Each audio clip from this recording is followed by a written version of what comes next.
Cut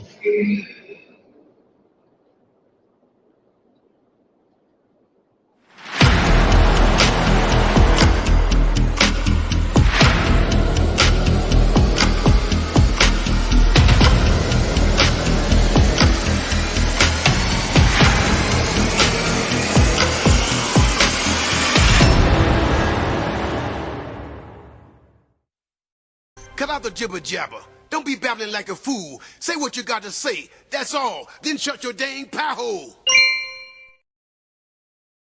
Welcome back. Zero Dark 30. Well, +2.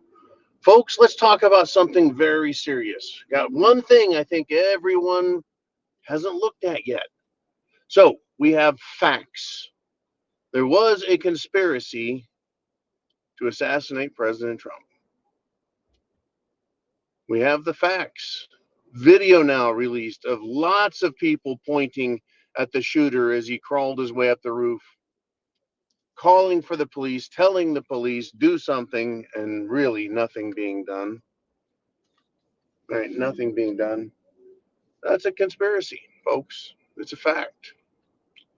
But I do have some conjecture I'd like to share with you, which sometimes is more fun because it's based loosely on assumptions and sporadic facts. And those are truly just a conspiracy theory that's wild and unproven.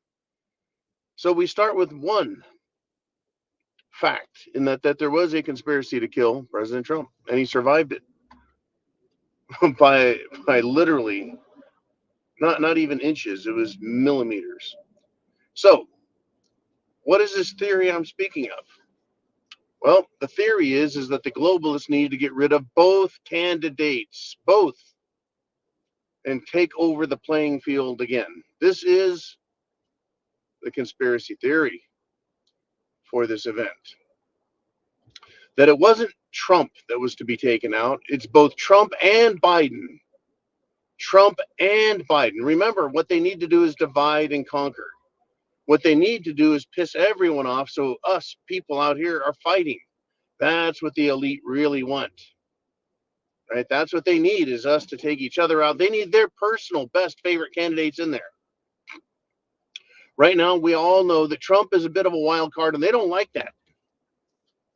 Well, he's a big wild card. He's definitely not going along with the globalist program. But then again, neither is Biden.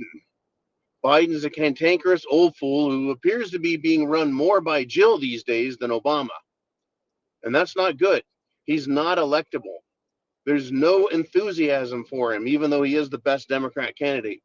That does not bode well for people who like controllable puppets.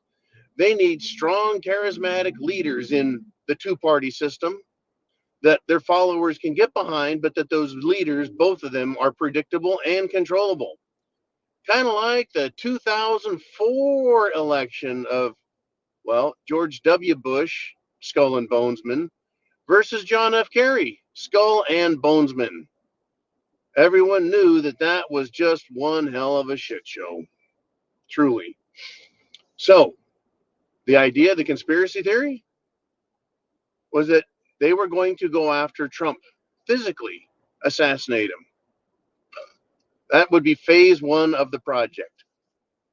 They've had Biden out there calling for him to be put in the crosshairs. We've had celebrities saying he should be blown up, shot, killed, assassinated, etc.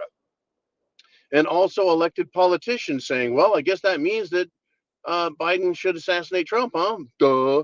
As well as Supreme Court justices. The entire Democrat Party is obsessed with violently overthrowing their opponents, which is this phase you get to when, well, when you have an idea and no one agrees with you and you can't convince them.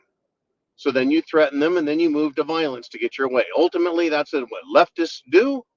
Leftists being socio-fasci, socio-communist types. Those people always resort to violence. Look out, folks. Look out. Well, they missed Trump. They need to get rid of Biden. They need to get rid of Trump so they can have two equally controllable, equally worthless, equally electable candidates to put on a good show.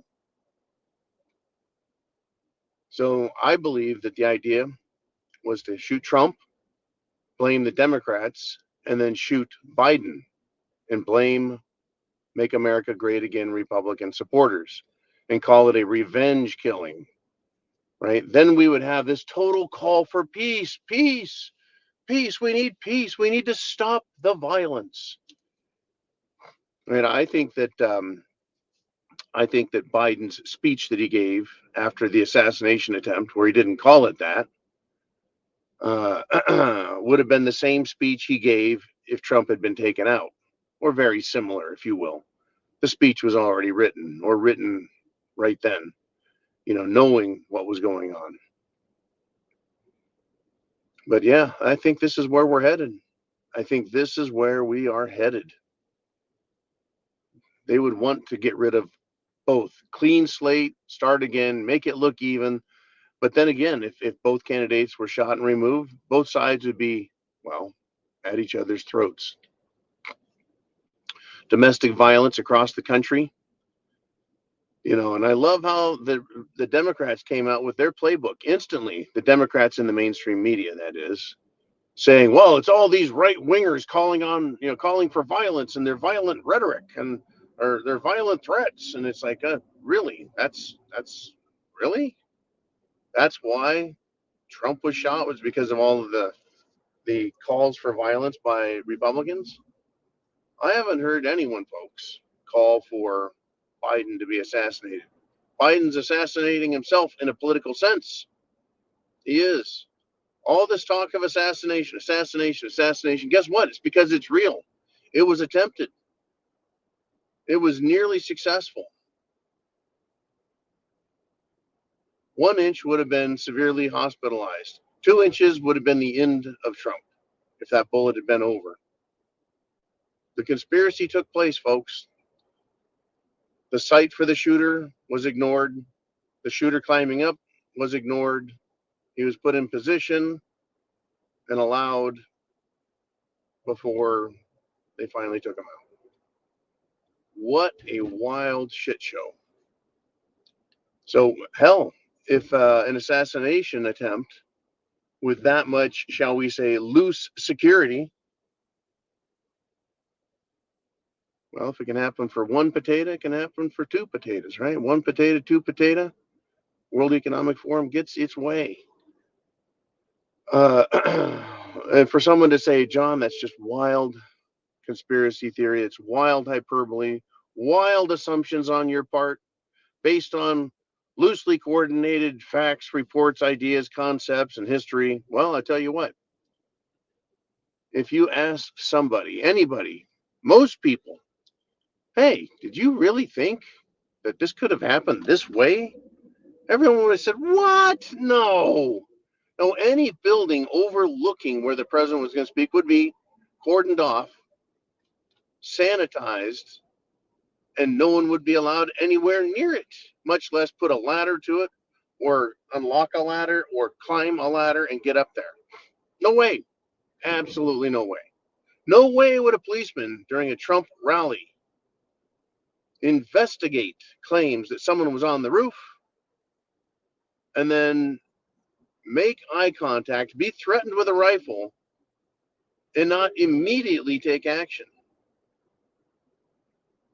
And the range, it was well within pistol range. The policeman could have neutralized the target, injured the target, and he wouldn't have gotten anywhere close to the president.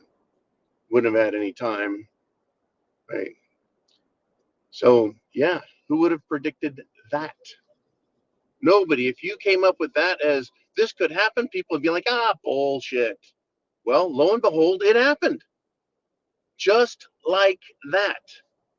Another loser, wild-eyed, idiotic, youthful, impressionable, easily controlled geek, likely had an FBI handler, there's your theory for you, was able to pull all this off. And experienced agencies like the Secret Service somehow totally missed this, right?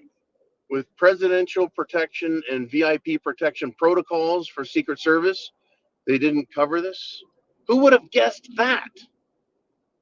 No, as Colonel Fletcher Prouty said very eloquently, assassinations don't happen. They are allowed to happen. And this has all the earmarks of a massive conspiracy to allow the assassination attempt to take place.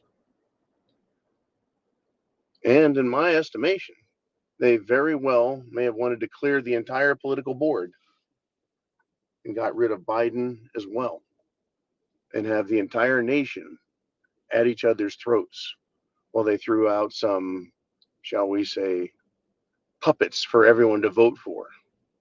So it could all feel like everything is just rolling along peachy. Right? Better to have us mad at each other out here than mad at them in Washington and in Davos, Switzerland. Woo! What a shit show, folks. Chance favors the prepared mind is yours. God bless America, and thank God that bullet missed. Semper Fi.